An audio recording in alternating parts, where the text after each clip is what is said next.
Rising from the floodplain of the Mekong River in central Cambodia is one of the most spectacular temples in the world. This is Angkor Wat. Once a Hindu temple, now a stunning monument to Cambodia's golden age. Angkor means city, and Wat is a temple or pagoda. And it is massive, spanning an area that could cover the flight decks of more than 100 aircraft carriers. At the center of this vast complex is this: a temple twice the height of the Tower of London. It's one of the most amazing engineering projects in the world. Not just for its size, but for what it's built upon: water. Because Angkor Wat is floating on a swamp, supported by a foundation of subterranean water.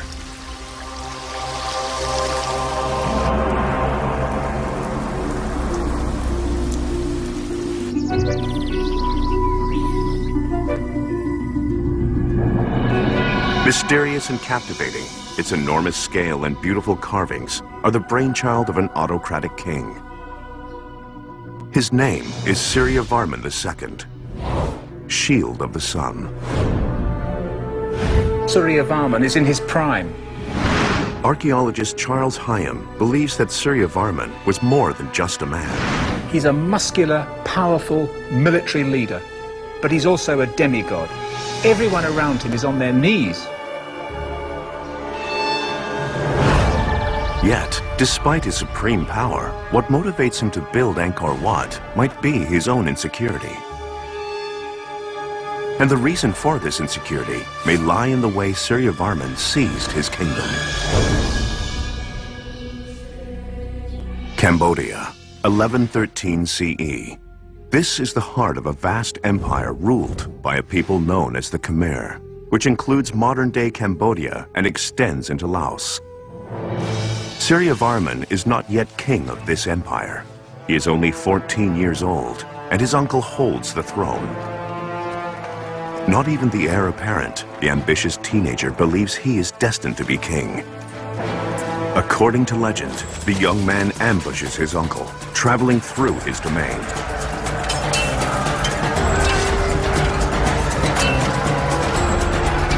As the fight continues, the youngster breaks away and leaps onto the old king's elephant and kills him.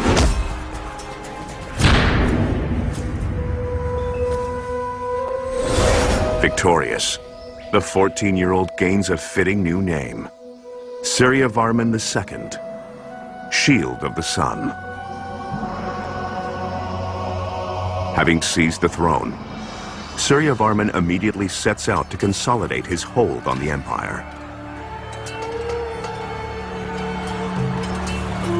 It was a true, gigantic and sophisticated empire. Stone conservator Simon Warwick is fascinated by Suryavarman's legacy.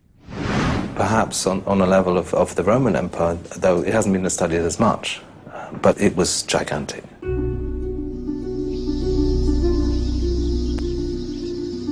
In spite of his success, Suryavarman II is a usurper king who seized the throne by murder. If he does not want to get overthrown by enemies opposed to his rule, he must establish his position as a god-king in the eyes of his people.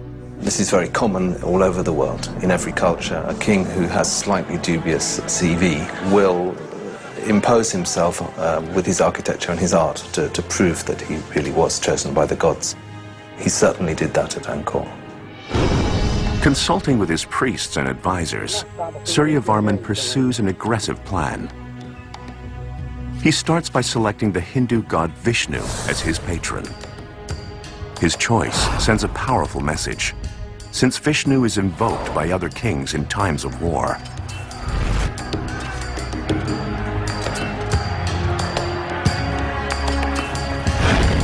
To honor his divine protector, Suryavarman will construct an elaborate religious complex. This would not be built of wood like any normal Khmer building, because wood, like man, perishes. To transform their kings into gods, the Khmer use a material that will last for eternity. They build their temples in stone. Building temples is one way that Khmer kings can demonstrate their power. And they will build more than 700.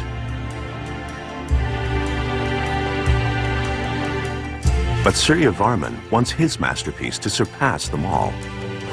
It'll be the largest temple in the Khmer Empire, Angkor Wat.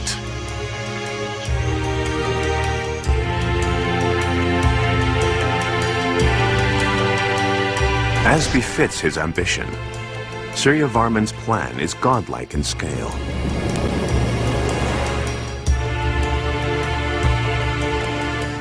Angkor Wat will reproduce on Earth the world of the gods in every detail. The Hindu conception of heaven was Mount Meru, and Mount Meru occupied a mythical place somewhere north of the Himalayas. And there were 5 mountain peaks where the gods lived. Here you had to reconstruct that. So, at the center is an enormous temple mound, topped by 5 towers soaring 65 meters above the floodplain. This is known as the Temple Mountain. The Temple Mountain was clearly a place of worship, but it may also have had another, equally sacred purpose. The building presents conflicting clues. It is dedicated to the Hindu god Vishnu, yet it features Suryavarman II's posthumous name, Parama Vishnu Loka. It faces due west, the compass point associated with Vishnu, but also the direction of death. When the king became king, the first thing in mind that he had was when he died, he had to go to heaven. And so here they had to reconstruct, literally, heaven on earth. And there was already a massive project. He had a large army of architects, he had his priests, he had his soothsayers, he had everybody organized from the word go to build this massive complex, so that on death, he went straight to heaven. Hayam believes that Suryavarman planned this complex as his gateway to the afterlife. Like the pyramids in Egypt, the temple should be completed before the god-king dies. If not, he might not join the gods in heaven. This was unthinkable. But just clearing the site amid the steamy rainforest is the first challenge. Because the area it covers is huge, some 500 acres. It's hard to get your head around how big 500 acres is. For engineer Ed McCann, the scale of this place is staggering. 500 acres is about the size of 250, 300 football pitches. It's not just the size of the site that is daunting. The construction hurdles are equally formidable. This will be covered with trees that are from this sort of size to, meters in diameter of hard tropical wood. They've got a few machetes and maybe an axe or two, and they've got to chop their way through this in the middle of steaming heat and bugs and beasties everywhere, and this would have been a mammoth task, an absolutely mammoth task to clear this area. Like most of Cambodia, Angkor sits on a flat, waterlogged plain. But it is the capital of the Khmer Empire, and to boost his prestige, Suryavarman needs to build here. So his men must erect millions of blocks of stone in the middle of a flat flood plain where there is no quarry. And he must do it in a monsoon-plagued swampland, which will somehow support his megastructure for nearly 1,000 years.